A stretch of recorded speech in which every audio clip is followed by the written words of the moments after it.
It's the 28th annual RRSN IFD Football Kickoff Classic here. Mike Fleischman with Concord Minutemen head coach Craig Koehler. Coach, of course, the offseason not at all like anyone was expecting, but let's start with that, that first time you get the team together after you've learned that, this is going to be a very, very different year than most years. How do you as a coach and a leader approach that situation and get everyone to have the right mindset? What's the mindset that you wanted to set? I don't think there was any issue with getting our mindset where it needed to be. We were all thirsty, and as was everyone. We were mid-March through July 6th. That's a long time. That's a long period of time to not be able to physically be with your kids. Obviously, we were doing everything we possibly could through technology. We were having weekly Google Meets, and trying to talk about installs, things like that, doing everything you possibly can. But there was no issue on July 6th of getting people mentally where they needed to be. I think as coaches, you get nerved up and you get stressed out and you get on edge because you're worried that you're so far behind. So you're constantly reminding yourself, wait a second, we're all on the level playing field. We're all coming back on July 6th. So it's been, to say unique, I don't think does it justice. It has been a unique experience. But I will say this week, even with this order that we're in Elkhart County, this week, these last 3 practices, we have finally started to look like we want us to look in terms of how we're practicing, and it's started to fall in place a little bit, as best we can with the order that we're under. Mm-hmm. Tell me a bit about the leadership on the team, some of the seniors that you expect to be contributors, not only on the field but in the huddle in the locker room. Yep. No, so it's no secret we were a senior-dominated team last year. We had 3 3-year starters, which is unique in our program, to have 3 3-year starters, and obviously they were all good players. There's no doubt there's a leadership vacuum, and we knew that going in. You throw in the fact that you're not able to be around your guys from March 13th to July 6th, and that's the period of time where you figure those things out. It kind of happens organically, right? Like, you got to poke and prod a little bit to get guys in the right spots, but that thing usually shakes out. So you lose that time, and that's been the item that we're probably, personally as the head coach, I'm eager to see. We're still figuring that out. We only got 3 weeks in July.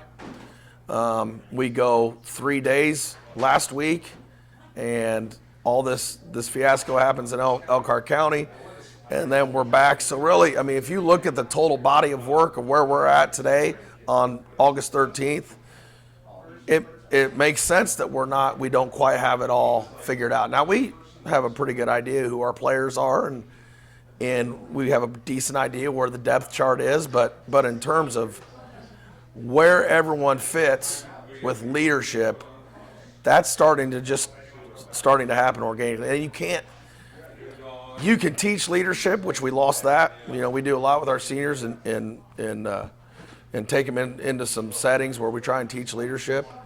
But in terms of where guys fit and fall, that typically happens naturally, and we're in that process right now, I think.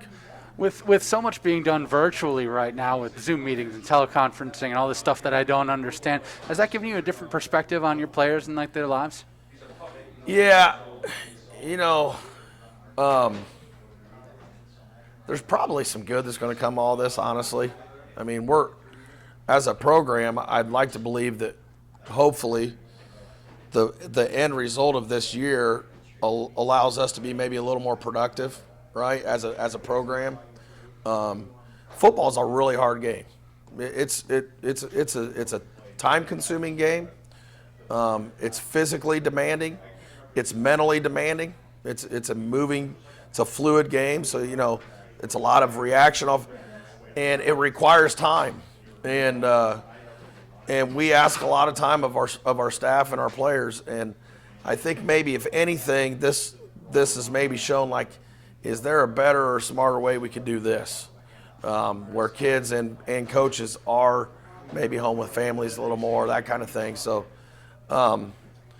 yeah, I mean, you certainly learn more about a kid. You know, I think that's probably the silver lining, at least for us. I've learned more about more kids, non-football related, through this, because you have this time and you know, you're constantly checking on their well-being when we were going through that quarantine. So you know, I think that's probably the silver lining. This pandemic has just presented a special set of challenges, I think, for you know, everyone who's dealing with it. Everyone in total. What do you think football in particular can teach young men, and also you and your staff, about this greater situation? Yeah, football, the values that you learn, the life lessons you learn, I don't think that's any different. You know, when we're on the field, it's football. Now it looks different. You know, we have coaches in masks and all these protocols that we're following, but I'm not sure anything. You know, we're teaching the same things. You know, our F5OH mantra that we've had around at our place forever. You know, that's still what we're pushing with our guys, and I do believe, without a doubt, it has caused our players to value the game more. You know, and because you can't trick them. I mean, they're going to get on Twitter. They know what's going on. They know 2 days ago the Big Ten Conference canceled football in the fall. You can't trick them.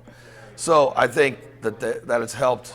It's helped in that way. It's our kids value each other, hopefully more, and value our program and the game. That's been another positive, probably. We're going to leave it there. That's Craig Koehler, head coach of the Concord Minutemen. Coach, thanks very much and best of luck. Appreciate it.